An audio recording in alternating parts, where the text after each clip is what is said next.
This is me Prerna Singh and welcome to Prerna education. Complete chapter पढ़ेंगे संसदीय व्यवस्था। लास्ट लेक्चर में हमने कंप्लीट किया था संविधान का संशोधन। संसदीय व्यवस्था हमारे देश में संसदीय व्यवस्था को अपनाया गया है। इसे लिया गया है ब्रिटेन से। सरकार की व्यवस्था दो प्रकार की होती है। फर्स्ट होगी हमारी संसदीय व्यवस्था, दूसरी होती है राष्ट्रपति शासन व्यवस्था।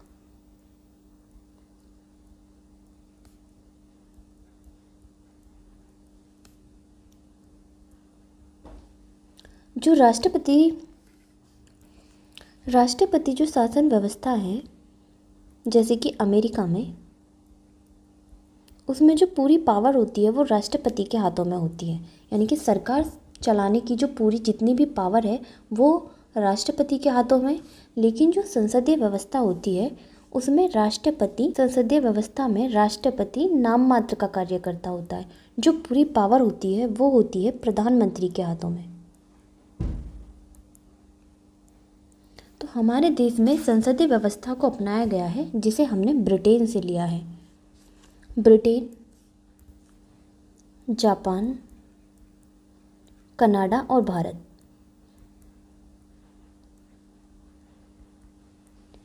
यहाँ पर जो सरकार है वो है संसदीय व्यवस्था में। अमेरिका, श्रीलंका, ब्राज़ील और रूस, यहाँ पर जो व्यवस्था है वो है राष्ट्रपति शासन व्यवस्था। अमेरिका, श्रीलंका, ब्राज़ील, रूस। तो यहाँ पर जो सरकार की जो पूरी सरकार चलाने की जो पावर होती है वो होती है राष्ट्रपति के हाथों में। संसद के 3 भाग होते हैं।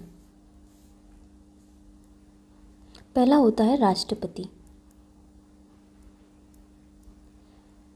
दूसरा है लोकसभा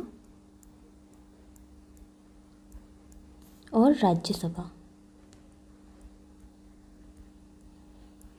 जो हमारे देश में संसदीय व्यवस्था है वो केंद्र और राज्य दोनों पर लागू होती है। संसदीय व्यवस्था केंद्र और राज्य दोनों पर लागू होती है। हमारे देश में संघीय व्यवस्था को अपनाया गया है, जहाँ पर केंद्र राज्यों के साथ मिलकर एक संघ के रूप में कार्य करता है। राज्य, केंद्र और राज्य दोनों को शक्तियाँ प्रदान की गई हैं। केंद्र और राज्यों में शक्तियों का विभाजन किया गया है, जिसे संघीय व्यवस्था बोला जाता है। और संसदीय व्यवस्था केंद्र और राज्य दोनों में लागू होती है। संसद के 3 भाग हैं, लोकसभा, राज्यसभा और राष्ट्रपति। जो लोकसभा है उसको निचला सदन बोला जाता है। लोकसभा का विघटन किया जा सकता है, लेकिन राज्यसभा जो होती है वो स्थायी होती है। राज्यसभा का विघटन नहीं किया जा सकता। जो लोकसभा का विघटन होगा वो प्रधानमंत्री की सिफारिश पर राष्ट्रपति द्वारा किया जाएगा। अगर लोकसभा के विघटन के लिए, यानी कि जो सरकार चल रही होती है जिसका 5 साल का टाइम पीरियड होता है, वो अगर प्रधानमंत्री चाहे तो टाइम ख़त्म होने से पहले ही लोकसभा के विघटन के लिए सिफारिश कर सकता है राष्ट्रपति से, और इस सिफारिश के आधार पर राष्ट्रपति लोकसभा का विघटन कर सकता है। राज्यसभा के जो सदस्य होते हैं उनका टाइम पीरियड होता है 6 वर्ष का, और प्रत्येक 2/3 सदस्य, राज्यसभा के कुल सदस्यों के 2/3 सदस्य प्रत्येक 2 वर्ष में रिटायर हो जाते हैं। वहीं लोकसभा के सदस्यों का टाइम पीरियड होता है 5 वर्ष। 74 और 75 केंद्र में संसदीय व्यवस्था की व्यवस्था करता है, और वहीं जो व्यवस्था राज्य और केंद्र दोनों में लागू होती है। तो अनुच्छेद 74, 75 केंद्र में संसदीय व्यवस्था को बंद करता है, और अनुच्छेद 163 और 164 राज्य में संसदीय व्यवस्था की व्यवस्था करता है।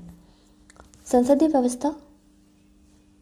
व्यवस्था 2 प्रकार की होती है, संसदीय व्यवस्था और दूसरी होती है राष्ट्रपति शासन व्यवस्था। जो संसदीय व्यवस्था होती है उसमें राष्ट्रपति नाम मात्र के लिए कार्यकारी होता है। जो असली पावर होती है वो होती है प्रधानमंत्री के पास। और जो दूसरी है हमारी राष्ट्रपति शासन व्यवस्था, उसमें जो पावर है वो राष्ट्रपति के हाथों में होती है।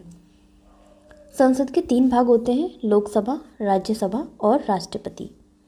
जो लोकसभा है उसको निचला सदन बोला जाता है और राज्यसभा को उच्च सदन बोला जाता है। लोकसभा अस्थायी सदन होता है, इसका निचला सदन इसका विघटन किया जा सकता है, जब राज्यसभा स्थायी सदन होता है। लोकसभा के सदस्यों का कार्यकाल होता है 5 वर्ष और राज्यसभा के सदस्यों का होता है 6 वर्ष। कार्यपालिका।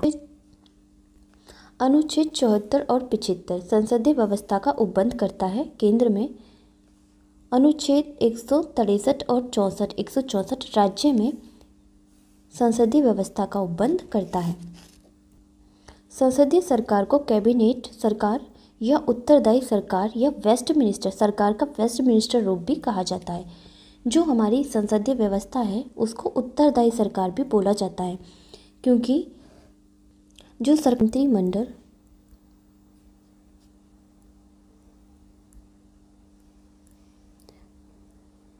संसद के प्रति उत्तरदायी होता है।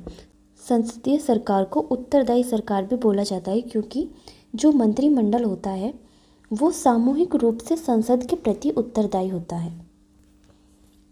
राष्ट्रपति सरकार व्यवस्था। जो राष्ट्रपति सरकार होती है उसकी क्या विशेषताएं हैं? राष्ट्रपति सरकार को गैर उत्तरदायी सरकार भी कहा जाता है, क्योंकि राष्ट्रपति किसी के प्रति भी उत्तरदायी नहीं होता, किसी के प्रति भी जवाबदेह नहीं होता। राष्ट्रपति स्वयं अपने निर्णयों के हिसाब से कार्य कर सकता है। संसदीय सरकार की विशेषताएं क्या क्या हैं? दोहरी कार्यकारिणी। दोहरी कार्यकारिणी इसका क्या अर्थ हुआ कि जो मंत्री होते हैं वो कार्यपालिका और विधायिका दोनों के सदस्य होते हैं।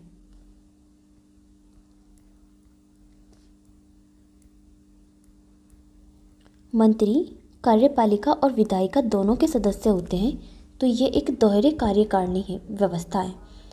अब कार्यपालिका क्या है और विधायिका क्या है जानते हैं। संसद के भाग हो गए लोकसभा और राज्यसभा। तो जो लोकसभा और राज्यसभा के कुल सदस्य हैं संयुक्त रूप से बनते हैं विधायिका, क्योंकि किसी भी कानून विधि को बनाने के लिए लोकसभा और राज्यसभा दोनों के सदस्यों की आवश्यकता होती है। ये हुए हमारी विधायिका। अब विधायिका में से ही निकल कर आती है कार्यपालिका। कार्यपालिका क्या है?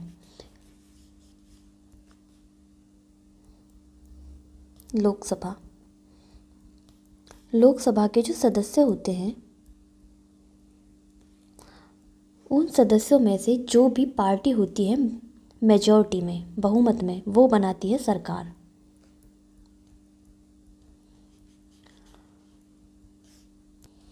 लोकसभा में है कुल, वर्तमान में लोकसभा में है 543 सदस्य। इन 543 सदस्य में से मान लीजिए 300 सदस्य हैं जिसकी सरकार बनी है। इन 300 सदस्य में से कुछ सदस्य को कुछ विभाग दिए जाएंगे, मंत्रालय दिए जाएंगे, और जिनके अंडर में मंत्रालय होंगे वो कहलाएंगे मंत्री।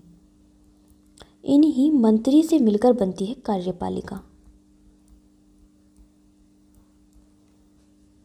यानी कि जो कार्यपालिका है वो विधायिका का ही एक अंग है। यानी जो हमारी कार्यपालिका है वो विधायिका का एक अंग है।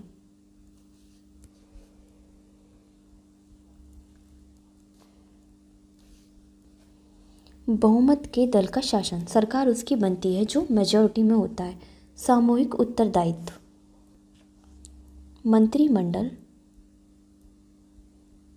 सामूहिक रूप से संसद के प्रति उत्तरदायी होता है। राजनीतिक एकरूपता। राजनीतिक एकरूपता मंत्रिमंडल के जो सरकार में राजनीतिक एकरूपता पाई जाती है। एक ही पार्टी के हैं तो उनमें वैचारिक मतभेद नहीं होता। एक पार्टी के होने के कारण उनमें वैचारिक मतभेद नहीं होता और वे संबंध यानी कि आपस में एक साथ मिलकर कार्य करते हैं। दोहरी सदस्यता। दोहरी सदस्यता यानी कि जो मंत्री हैं वो कार्यपालिका के भी सदस्य हैं और विधायिका के भी सदस्य हैं। अगर कोई मंत्री बना है, अगर कोई व्यक्ति संसद का सदस्य नहीं है और वो मंत्री बना है, तो उसके लिए 6 माह के अंदर संसद का सदस्य बनना होगा। प्रधानमंत्री का नेतृत्व। पूरी मंत्रिमंडल जो होती है वो किसके नेतृत्व में कार्य कर रही होती है? प्रधानमंत्री के नेतृत्व में। आखिरी डिसीजन जो होगा वो प्रधानमंत्री का होगा, लेकिन सामूहिक रूप से निचले सदन का विघटन। निचला सदन लोकसभा का विघटन किया जा सकता है। प्रधानमंत्री की सिफारिश पर लोकसभा का विघटन राष्ट्रपति द्वारा किया जा सकता है। लेकिन अगर 5 वर्ष, सरकार का जो टाइम पीरियड है वो कितना है? 5 वर्ष। 5 वर्ष पूरे होने से पहले ही अगर सदन का विघटन हो गया है तो वो तब तक कार्य करेगी जब तक नई लोकसभा निर्मित नहीं हो जाती। लेकिन विघटन के बाद उसकी जो सलाह होगी वो राष्ट्रपति के लिए बाध्यकारी नहीं है।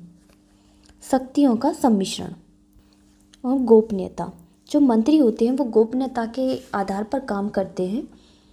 वो अपनी नीतियों को, वो अपनी कार्य जो भी होती है नीतियाँ, उनकी सूचना किसी को नहीं देते। ये जो शपथ, गोपनीयता की जो शपथ दिलाई जाती है, ये दिलाई जाती है राष्ट्रपति के द्वारा। अब जानते हैं राष्ट्रपति शासन व्यवस्था की क्या क्या विशेषताएं हैं। एकल कार्यकारिणी। जो राष्ट्रपति होता है वो राज्य और सरकार दोनों का मुखिया होता है। राष्ट्रपति ही राज्य और सरकार दोनों का मुखिया माना जाता है।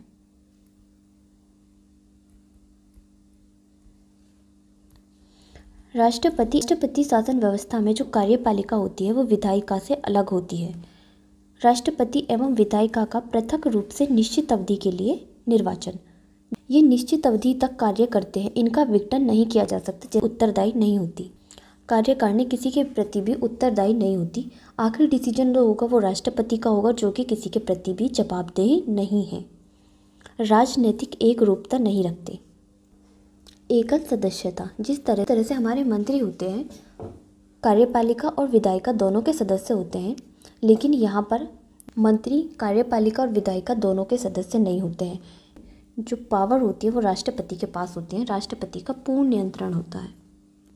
जो राष्ट्रपति होता है वो निचले सदन का विघटन नहीं कर सकता। निचला सदन, जिस तरह से हमारी संसदीय व्यवस्था में लोकसभा का विघटन हो सकता है, लेकिन राष्ट्रपति शासन व्यवस्था में निचले सदन का विघटन नहीं होता। अमेरिका में निचले सदन को बोला जाता है हाउस ऑफ रिप्रेजेंटेटिव।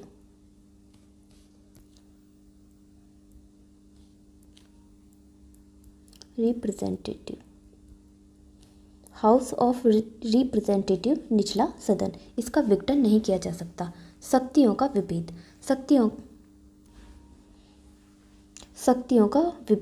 शक्तियों का विभाजन किया गया है। कार्यपालिका, विधायिका और न्यायपालिका, जो कि तीनों स्वतंत्र रूप से कार्य करती हैं। संसदीय व्यवस्था के गुणों के बारे में जानते हैं। विधायिका एवं कार्यपालिका के बीच सामंजस्य। विधायिका और कार्यपालिका दोनों के बीच में सामंजस्य। इनके बीच में सामंजस्य क्यों पाया जाता है? क्योंकि जो कार्यपालिका है वो विधायिका का ही एक अंग है। ये सरकार व्यवस्था पूरी तरह से उत्तरदायी है। संसदीय व्यवस्था जो होती है वो उत्तरदायी होती है। मंत्रिमंडल होती है संसद के प्रति उत्तरदायी।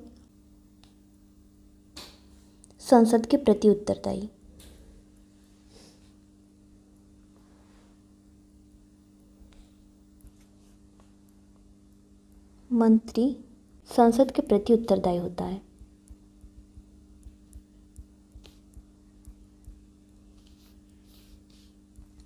और मंत्री परिषद लोकसभा के प्रति उत्तरदायी होता है।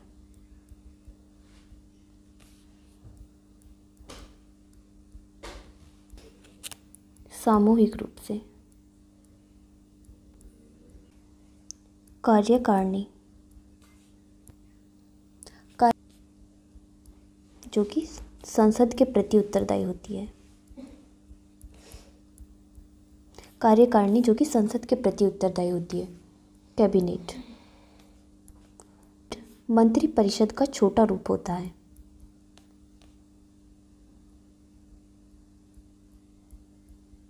मंत्रिपरिषद कुल लोकसभा के कुल सदस्यों का 15% से अधिक नहीं होगी। मंत्रिपरिषद की संख्या लोकसभा के जितने भी कुल सदस्य हैं उसका सिर्फ 15% तक हो सकती है, उससे अधिक मंत्रिपरिषद की संख्या नहीं होगी। और उनमें से मंत्रिपरिषद में से भी कुछ सदस्यों को जो इम्पोर्टेंट मंत्री होते हैं उनको निकालकर बना दी जाती है कैबिनेट। कैबिनेट के अंदर 15 से 20 मंत्री होते हैं जो सीधे प्रधानमंत्री को सलाह देते हैं। वास्तविक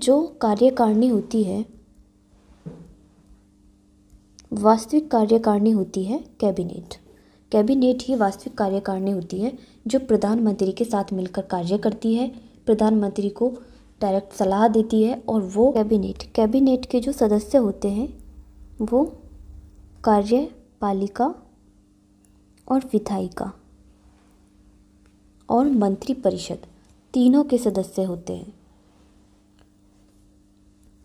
ये जो मंत्रिपरिषद की सदस्य संख्या निश्चित लिमिटेड की गई थी, ये की गई थी 91वां अमेंडमेंट हुआ था 2003 में, जिसमें मंत्रिपरिषद के सदस्य संख्या लोकसभा के कुल सदस्यों की 15% की गई। तो मंत्रिमंडल जो होती है वो संसद के प्रति उत्तरदायी होती है सामूहिक रूप से। मंत्रिमंडल किसके प्रति उत्तरदायी होती है? संसद के प्रति। फिर उसमें से बनती है मंत्रिपरिषद। जो भी पार्टी मेजॉरिटी में होती है वो बनाती है अपनी सरकार और फिर उन सदस्यों को दिए जाते हैं मंत्रालय। ठीक है, तो वो कहलाते हैं फिर मंत्री। उनसे मिलकर बनती है मंत्रिपरिषद। मंत्रिपरिषद होती है लोकसभा के प्रति उत्तरदायी। फिर कार्यकारिणी भी किसके प्रति उत्तरदायी होती है? संसद के प्रति उत्तरदायी होती है।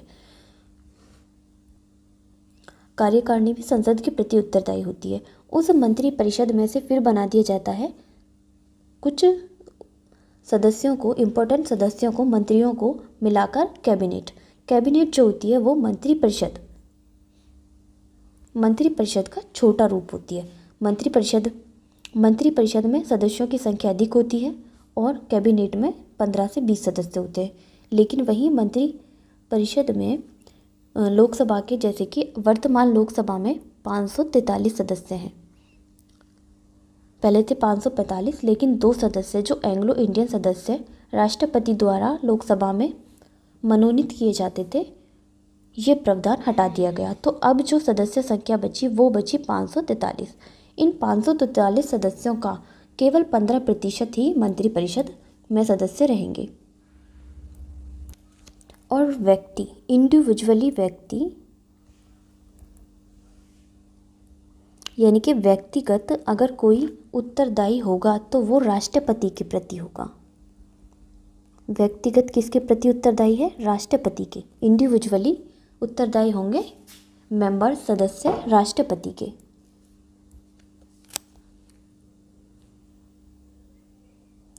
राष्ट्रपति उत्तरदायी सरकार, निरंकुशता पर रोक। व्यापक प्रतिनिधित्व मतलब देश के प्रत्येक राज्य से निकलकर सदस्य संसद में जाकर बैठते हैं, वहाँ वो लोगों का प्रतिनिधित्व कर रहे होते हैं। तो एक व्यापक प्रतिनिधित्व होता है, पूरे देश से सदस्य चुनकर जाते हैं और वहाँ संसद बनते हैं, वहाँ लोगों का प्रतिनिधित्व कर रहे होते हैं। स्थायी सरकार, राष्ट्रपति शासन व्यवस्था, राष्ट्रपति जो सरकार है वो स्थायी सरकार होती है। संसदीय व्यवस्था के दोष क्या क्या है? अस्थायी सरकार को कभी भी गिराया जा सकता है। अगर वो उसने विश्वास खो दिया है तो अविश्वास प्रस्ताव द्वारा सरकार को गिराया जा सकता है। अस्थायी सरकार, नीतियों की निश्चितता नहीं। कोई भी नीति निश्चित नहीं है। ये नहीं है कि अगर कोई भी नीति कानून बन गया है तो वो आने वाले टाइम पर लागू होगा। अगर एक सरकार के द्वारा कोई नीति लाई जाती है तो दूसरी सरकार आने पर उस नीति को ख़त्म कर देती है। तो नीतियों की अनिश्चितता है। विधायिका एवं कार्यपालिका का एक साथ और अविभाज्य होना। जो कार्यपालिका है वो विधायिका का अंग है। कार्यपालिका और विधायिका का एक साथ में होना। कैबिनेट विधायिका एवं कार्यपालिका दोनों के नेता होते हैं। विधायिका एवं कार्यपालिका दोनों के नेता होते हैं।